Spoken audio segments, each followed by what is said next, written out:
Hello, thank you for joining us today. I'm Lisa Gray, Executive Director with the Simsbury Chamber of Commerce, and I'm here today with Alisa Pacherno, who is owner of Alliances by Alisa Media Relations. Hi, Lisa. Hi, Alisa. This is going to be a little confusing for people here, perhaps. Alisa, I know. Lisa and Alisa show. A, Lisa B, we'll figure it out. How are you today? Good, I'm well. Good, Thank you. good. Thank you for joining us today. Yeah.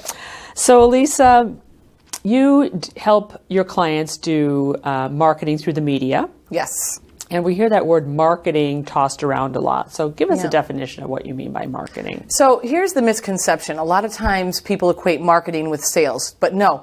Lisa, marketing is a system, and I emphasize system in a minute, I'll explain why, that leads to sales. And what I mean by system is it needs to be an ongoing process. So a lot of times clients will say, oh, I sent out a direct mail piece, I marketed. Right. No, you really didn't. You just sent out a direct mail piece, but you need to keep that marketing effort going.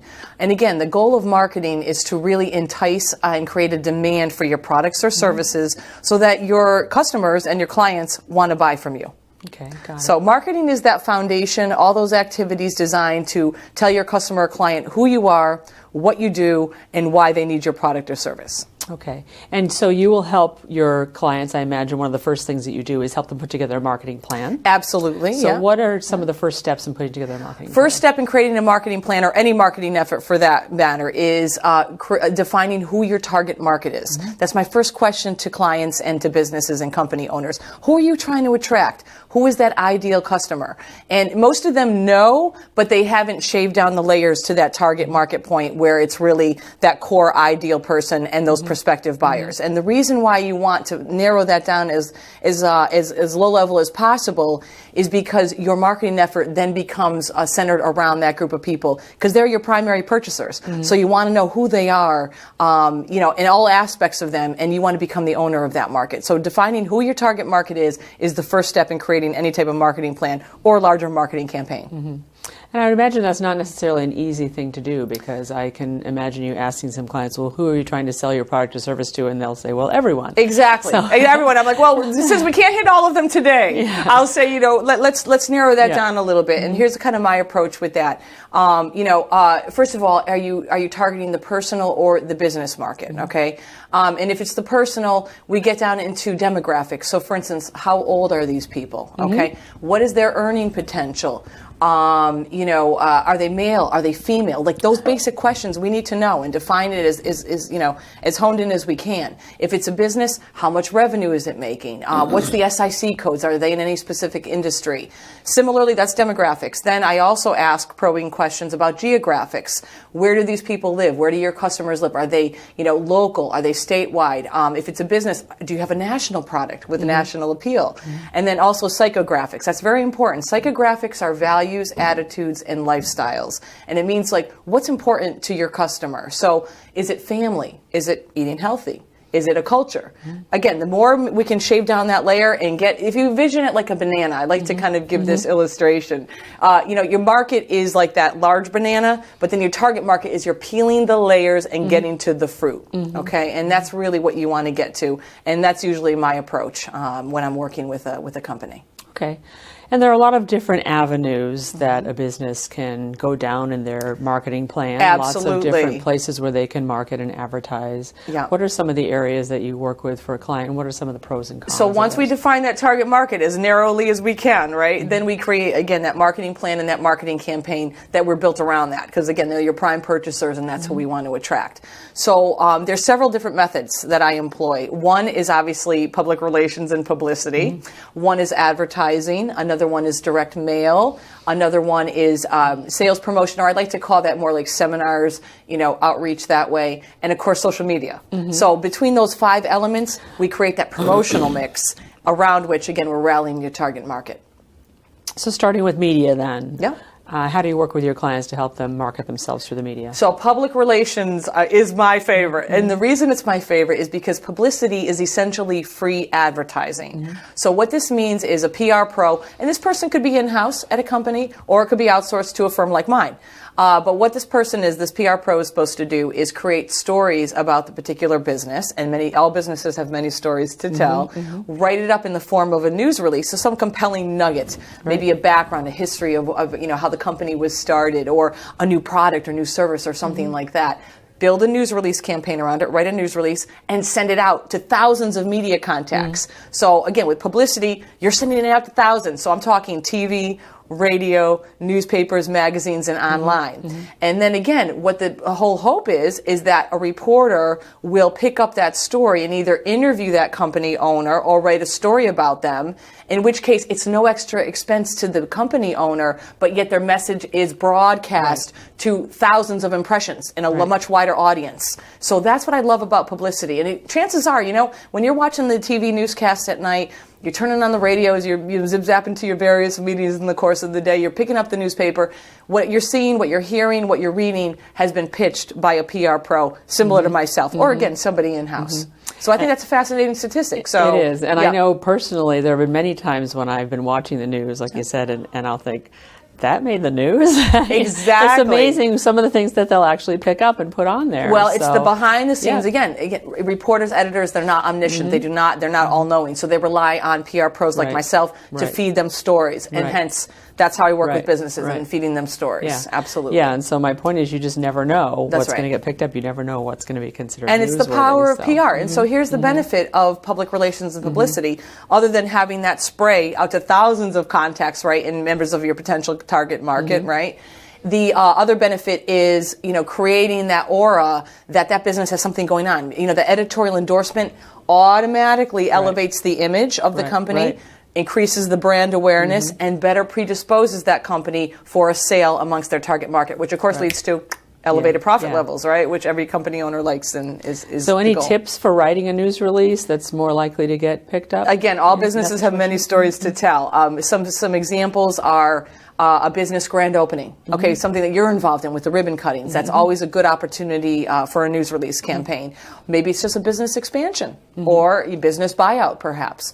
Another example might be if it's a medical or health-related client, following the national health calendars. Right now, October is National Down Syndrome Awareness Month. I have a client that creates a product for this particular market. So we have a news release currently out there right now, floating through October, about how this wonderful widget, if you will, is helping this particular population. So anytime I can tie into the larger health calendar, I love it. It's a win-win in the media. Some other examples, Lisa. Any type of charity involvement, or we're offering you, the company owner, as a spokesperson, a reaction to what's going on in the larger world. For instance, you're maybe a political consultant, or have a political consulting company, and maybe you're weighing in on these presidential debates that are going on, which are all the rage, obviously. So maybe it's something like that, tying into a larger social trend.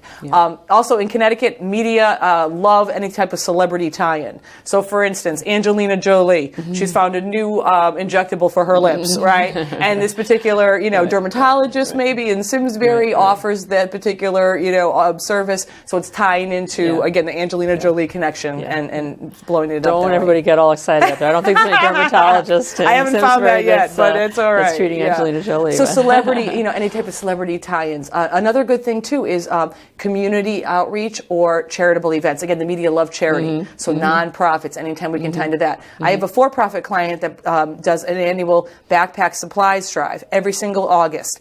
It makes phenomenal press because, again, they're helping the Hartford public school system. So, again, kind of an underserved, underprivileged population. Media love that, and they want to get behind that and rally for the common good. So all of these nuggets can be larger news release campaigns. And, again, my message is there's no shortage of fodder. We can always, create something. And what that does is it creates the ongoing process in the media. Because here's a drawback about PR. Not all the time are they going to say yes, as the editor, the reporter, the anchor going to say yes. So that's why all the more important to kind of come up with these new plants and these new stories every single month at least. You want to be sending out fresh content, a fresh news release. Because the worst they can do is say, you know what, hit us up next time. We're not going to cover that this month. So hence the ongoing process, which I explained at the beginning. Marketing is an ongoing process. It can't just be, one and done. So same follows true with PR. Gotcha. Yep. So a very popular marketing avenue these days is social media. Yes. How important do you think social media marketing is? You know what? There's latest studies, Lisa. I'm telling you, most people get their first bit of news from a social media site. So, an Instagram, a Facebook, a LinkedIn, Twitter, the list goes on, right? They get their first bit of information from a social media site, but then they justify their purchase decision with traditional. a traditional media site. So like, again, typical radio, TV, newspapers. So the two work very nicely hand in hand. I love it. And again, when I work with a new client or company and we're starting to get a lot of the momentum, the media momentum on the traditional media front, we're then grabbing those online links because all the media put their content up online these days. And that becomes, again, natural carryover into their social media realm. So yes, the two go hand in hand, and if they're not really synchronized, there's a big disconnect there. Okay. Absolutely. Yeah. It's amazing how far that's come in really just such a short time. Yes, it Everybody's is. using it. Yes, I when it first came out on the scene, I thought it was going to go away, but no, not the case. Snapchat. I mean, it's like my kids probably are a little more adept at the new radical ones popping out. But every year there's something new that comes out. We need to stay abreast, obviously, being in the business that we're in. Right. So with so many free advertising avenues like public relations news releases and social media, what place does paid advertising have anymore in a marketing plan? Paid advertising, I love clients, I love companies that recognize and have a large enough budget chunked away where they can do both publicity or PR and advertising. Why? Because publicity or public relations is that subliminal drip, okay? And it's creating the awareness about your company, your products, your services, but then advertising is that immediate call to action, right? So the two work hand in hand very nicely. With advertising, benefits here are a lot more personal exposure. You control the medium. You control the message. You can say whatever you want because you're paying for it, right? So you can say, I'm the greatest, widget maker in America, and nobody's going to, poo-poo you because you're paying for that airtime or that column space. Drawbacks, expensive. Advertising is expensive, and because the company owner is not only incurring a placement cost, okay, for that particular media outlet, but also a design or production cost. All right, but again, if you can do it and have the budget large enough to do both, I love that. That's awesome. If not, I always say publicity PR is the way to go because you don't have to pick and choose and narrow down to only one or two outlets because of the cost. But again, we're spraying that message out to thousands of media outlets. That's right. And how about direct mail? Is that still an important component in a marketing plan low for a lot of cost, high companies? volume tactic. A lot of companies still love it, and it's tried and true. A good return on investment for that, Lisa, 1 to 3%. That's really good. That's good. So however many you're sending now, 1 to 3% is a good return. The drawbacks of it, think about it as a consumer when you're going to your mailbox. If it's not visually appealing, if the graphics aren't popping, right? If there's no immediate compelling call to action with enticing you into action through a premium, like a free book if you call in or that type of thing, you're going to toss it. Chances are you're going to toss it. You're not even going to see it. I know I fall victim to that myself. But so again, it serves its purpose in particular industries, and I do recommend it at times. A lot of these lists, list brokers is what I coach businesses through if they want to go the direct mail route. A lot of them do provide phone numbers. So again, increasing your chances of phone follow-up and making those prospects customers. So it does serve a purpose. Include coupons. People love coupons. Absolutely. And so remember to bring them to the site. That's my challenge, right? I cut them out and then I don't. They don't migrate out of the house. But I understand. That's right. So there's a term in marketing called strategic community outreach. Yes. Tell us what that is. This is basically, so there are many groups operating everywhere. Obviously, the Simsbury Chamber of Commerce, exchange clubs, Rotary clubs, a bevy of, professional and civic organizations. So sometimes it makes sense for a company owner to really probe, explore, and secure speaking opportunities in front of members of the target markets, groups that really have rallied their target market. So for instance, you want to attract new moms. You have a new product or service that's designed for new mothers. So my approach might be, let's investigate La Leche leagues. Let's investigate Gymboree play groups, junior women's clubs perhaps. See what the speaking opportunities are. Because again, all these groups meet, right? And they're looking for content, they're looking for speakers to fill their meeting time, their conference time. So why not plug you in if you have something to offer? Right. And then what that does, the benefit of that, strategic community outreach in the form of either seminars, speakers bureaus, or sponsorships of high-profile events, is it positions you as the expert in that market because you're the one at the podium. Right. And you have you're immediate elevated up here. You're elevated. Minds, absolutely. Similar to what publicity does in the media. That's what you're doing, again, face to face. And again, another benefit of that is FaceTime. You have immediate access to this group of, potential target market people, right? In front of them, and you're networking with them, and again, you're positioned as the expert. And generally, you get immediate feedback in the form of either surveys or they're coming up to you after. And I've had a lot of clients, depending on the business and the industry, very successful marketing route. And once we secure those speaking opportunities, what happens then? publicity, PR, we're promoting it. You know, Lisa Gray is going to be speaking to La Leche League members on this day. We get the advanced calendar listing. Day of, Lisa Gray will be speaking today, and guess what? If it's a slow news day, right, the cameras will come out. We snap a picture the day of. Next day, Lisa Gray spoke to 100 screaming mothers. They loved what she had to say, and she's going to come back next year and talk about something else. And again, the post-event PR. So every single time we're bringing a client or a company owner into the community in one of these forums, it becomes an opportunity for 3 times to get their company name in the press. And it could even turn into a revenue source for the business, I would imagine, right? Absolutely, They could start getting a stipend for speaking. Absolutely. Yeah. And you know what? Financial planners, a lot of financial planners, this is what they do. And they do it for a reason, because it works. So certainly, yes. Again, I like to mix it up when I'm working with business owners and clients. It's really a different mix of the promotional campaigns that we like to employ. Does something like an exhibit space fit into that same category of strategic community outreach, or is that something else? Yes. So, for instance, again, if you have a product that's designed for women, I might be your eyes and ears of the community and say, the NBC, Women's Expo might be a good venue for you, or the Hartford Business Journal's, Business Expo might make sense for you. So yes, I will be the, kind of sniff those opportunities out and plug that particular company in, and then we'll again create some PR sizzle and some media sizzle that they'll be exhibiting. If I can even negotiate some speaking time from the podium, that's even better. Again, so yes, all of them work very, very well. Great. So you're an entrepreneur yourself, I Alisa. am. Tell us how you started your marketing firm. So basically, I had been working a variety of corporate roles after graduating from college many, many years ago. I'm not going to give the dates because people can do simple math.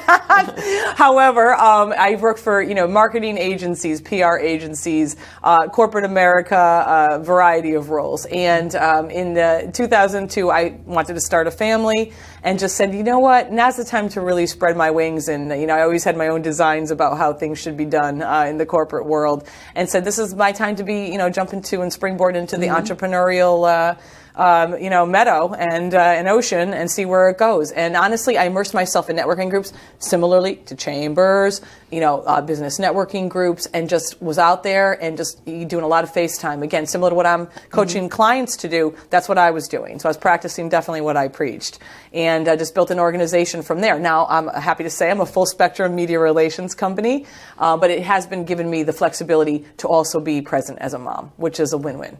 Great. Yes. So what are some of the advantages of using a firm such as yours over a business trying to go it on their own with marketing? Yep. So basically, the way I like to distinguish myself, is number one, I have over 20 years of experience in the Connecticut media market. Now, again, a lot of my clients have more national stories to tell. The method to the madness is the same. But for clients that tend to be a little more local and concentrated in the state, and that's where their target market emanates, the good news is that I have been working this Connecticut media market for over 20 years. So what that means is I can call a producer at a TV station. I can call, an assignment editor at the radio stations, and, a reporter or writer at one of the newspapers. Right. And not only are they going to be more apt to listen to what I'm sending them, usually in the form of a news release, right, for my clients, they're going to cover it because I've given them great stories in the past. So that's a win-win. That's huge. So again, the benefit of really working with a PR pro or now outsourcing your function to a firm such as mine is, number one, their media contacts. Number two is their creativity and coming up with those different storylines and those different news releases that I just itemized.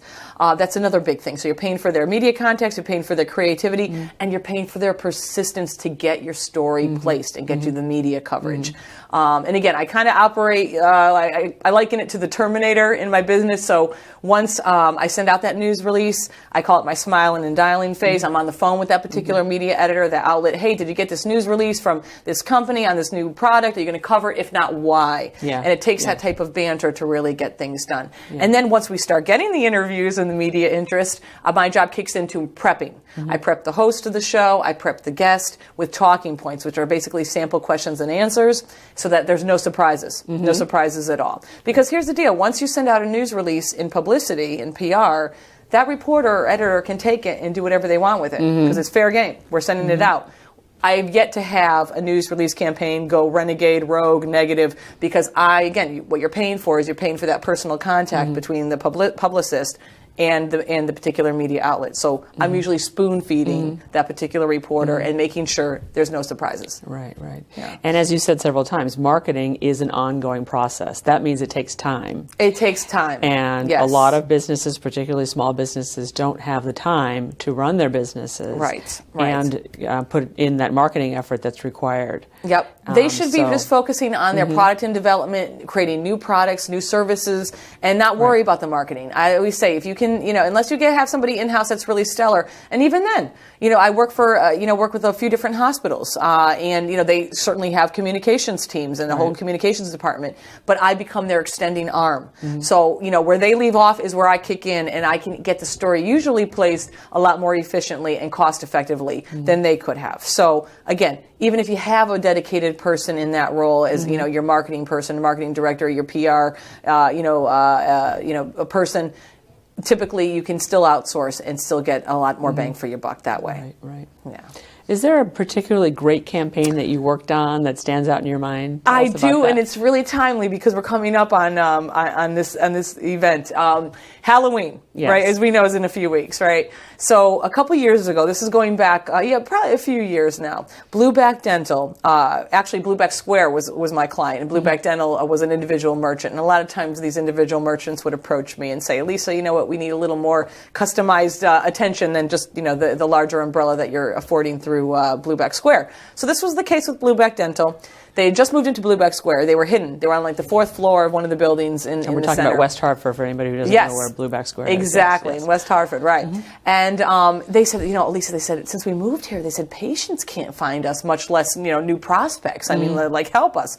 So I had read at the time, I'd done some kind of, competitive intelligence, that I'd heard about a dentist out in Iowa doing something called the Halloween candy buyback program. Now, it's very in vogue now, but back a few years ago, it wasn't. It was kind of radical, kind of new and innovative.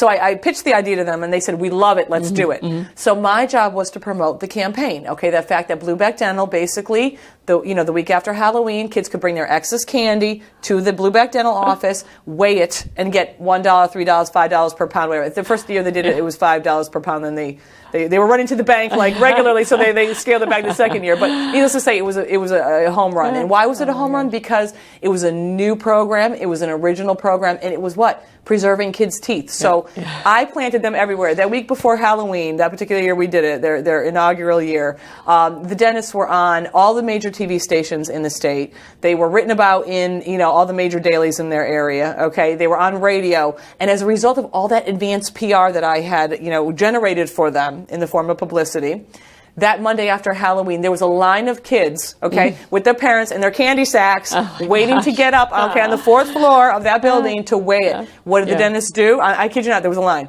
The dentist basically clocked in everybody before they weighed the candy. Name, address, phone number, email. They created their mailing list. They created their prospect list, right? So from 100 people that never would have stepped foot in their office, as a result of this PR effort and this Halloween candy buyback program, they converted maybe 30 of them to patients. That's PR home run, because rarely, Lisa, does that happen. PR is generally designed to create the awareness, but sometimes it can lead to an immediate result, which it did here.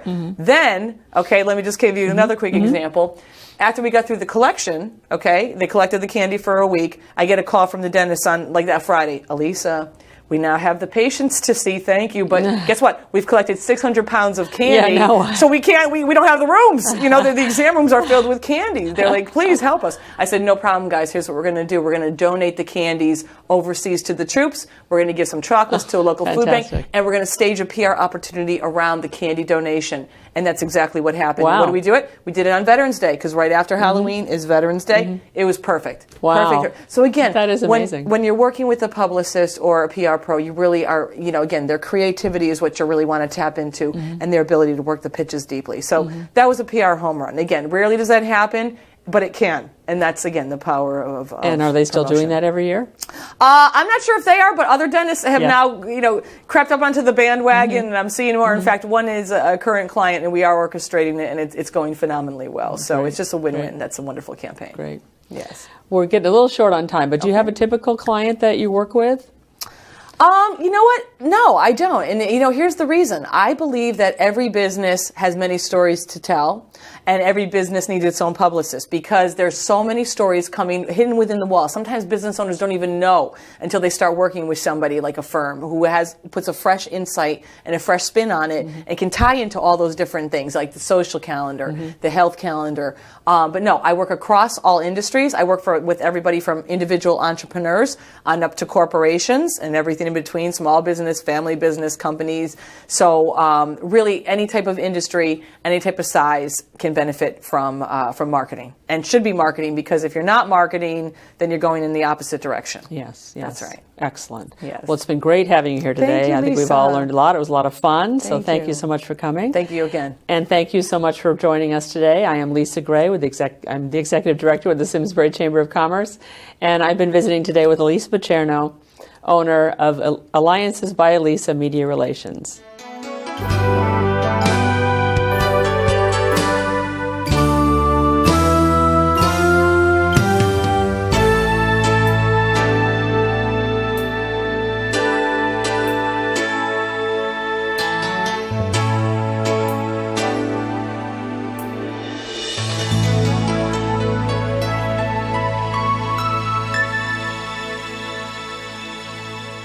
Funding for Simsbury Community Television is provided in part by contributions from viewers like you. Thank you.